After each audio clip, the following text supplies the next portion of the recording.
Muraho neza abakunzi ba NGO cyangwa se Jacques Nsengimana official. Right, turabashimiye kuba mukomeza kudukurikirana muri benshi ku biganiro ndetse n'ubutumwa bwinshi bunyura kuri ino channel turabibona. God bless you. I want just like to congratulate everybody for where you are. If you know you're my partner, continue to share and subscribe and comment for what we are discussing in here. Thank you. Rwose mwumve ngo turi kumwe kandi ndabakunda cyane nawe uko nanjye mukomeza kubingaragariza. Rero turagarutse kuri uyu munsi nanone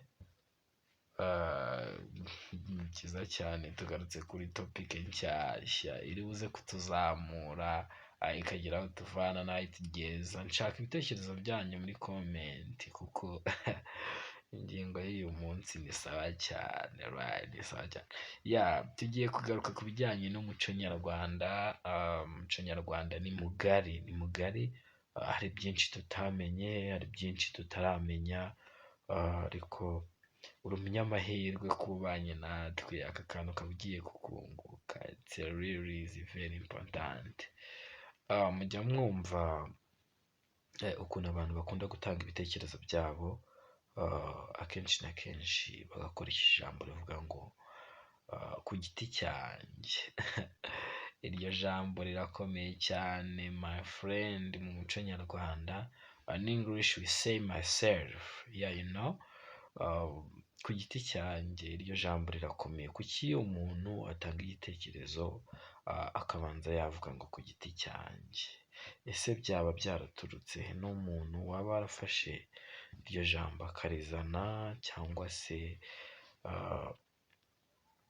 ni nzaduka cyangwa ni irya kera? Uri buze gusobanukirwa rero, uri umunyamahirwe kuba uri kubana natwe. Rero ijambo kuvuga ngo ku giti cyanjye ni ukuvuga ngo mu Rwanda rwo hambere, ntabwo ari impamvu mvuze ngo rwo hambere, ntabwo ari uko rutandukanye n'urw'ubu, ahubwo ibyakorwaga mu gihe cya kera bitandukanye n'ibikorwa iki gihe.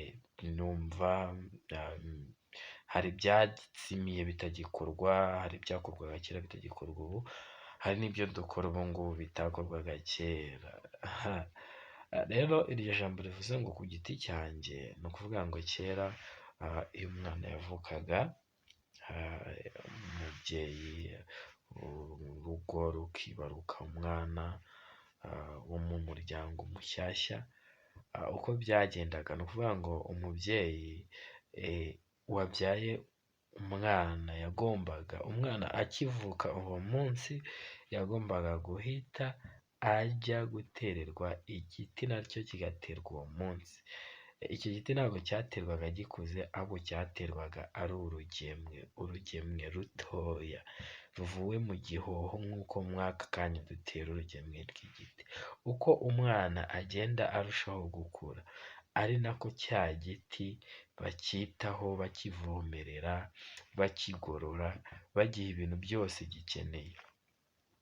Iyo icyo giti cyakuraga kizamutse neza kigororotse, abanyarwanda bizeraga yuko uwo mwana nawe azakurana ingeso nziza. Iyo umubyeyi yakigoragozaga, akacyuhira, akakigorora, ariko kikanga, kigakora kigondamye, kitazamuka neza gihagaze nk'uko umubyeyi yabishakaga, nta kabuza uwo mwana nawe babonaga yuko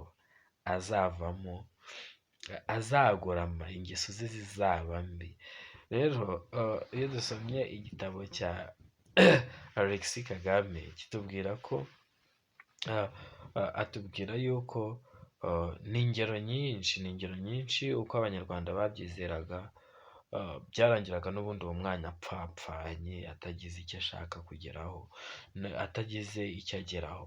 Rero biza birakura bigeraho umuntu yahagararaga urumva uko igiti cyarushagaho gukura n'umuntu yarakuraga, igiti cyarakuraga nawe agakura, kugeza aho ubwo yageraga mu rusisiro rw'abandi bantu, akavuga ngo ku giti cyanjye. Icyo giti yavugaga ni cya kindi cyari giteye mu rugo iwabo, ise na nyina bavomereye kigakura, kigakura nawe agakura. Niyo mpamvu yahagararaga akavuga ngo ku giti cyanjye. Nta kindi kintu rero icyo giti yabaga avuga ni cya kindi bamutereye cyakuranye nawe, uko bakigenzuraga iwabo bacyitaho, bagiha byose gikeneye kugira ngo barebe neza kuko uwo mwana wabo ingeso, uko icyo giti cyagombaga gukura ni nako n'ingeso z'umwana zabaga zimeze.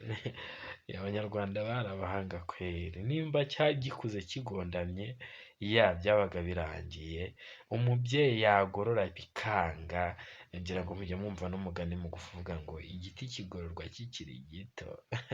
Icyo giti cyagororwaga kikiri gito ni igihe icyo giti cyabaga cyaraterewe uwo mwana, ni igiti cyabaga cyaraterewe uwo mwana kugira ngo barebe yuko bamenye nimba koko nimba uwo mwana azagira umumaro mu Rwanda rwo hambere. Ngayo nguko nawe ntuzajya uhagarara uvuga ati ku giti cyanjye, jya umenya ati ese mu by'ukuri icyo giti barakintereye cyangwa ntacyo bantereye. Mwakoze rero kubana natwe, ibiganiro bya NGO nakagaruka, ubundi Imana ibahe umugisha.